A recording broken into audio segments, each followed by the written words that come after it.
je fais plusieurs choses dans ce travail autour du bâtiment. Il y a le côté conception, il y a le côté accompagnement d'autoconstructeurs, puisque des personnes souhaitent être accompagnées sur leur chantier, avoir des conseils techniques, mais aussi, plus que des conseils techniques, peut-être trouver une cohérence dans leur projet entre les matériaux qu'ils vont utiliser et l'esprit dans lequel ils font cette construction.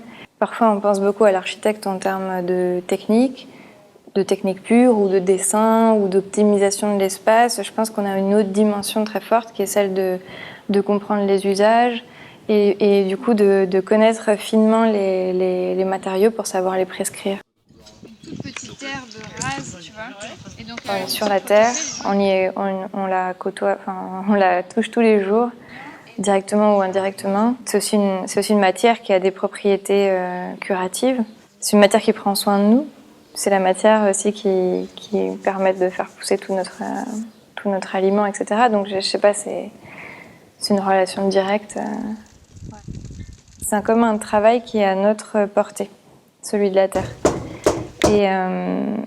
Et c'est ça que j'aime bien. Enfin, je trouve que ça correspond bien à notre temps d'humain. Globalement, ce qui se passe aujourd'hui dans notre société, c'est que on a de moins en moins de place dans la conception et l'entretien de nos propres habitats. On a perdu du terrain, peut-être qu'on en récupère, je sais pas, sur la question de l'alimentation.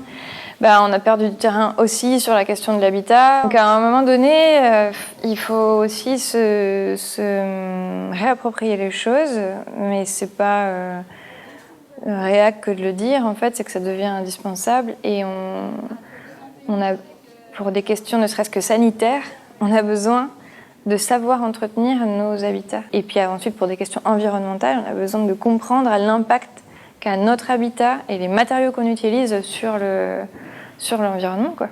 Comment on fait, en fait, pour se donner le temps de l'expérimentation avec ces matériaux quand on voit un projet venir, en fait? Pour moi, ça représente un effort financier réel d'expérimenter, d'avoir cet atelier, même d'ouvrir ces formations en réalité. Mais j'en ai besoin pour éclairer ma manière d'exercer. Pour moi, c'est un passage obligé, peu importe ce que ça coûte. Enfin, c'est comme ça que je veux faire.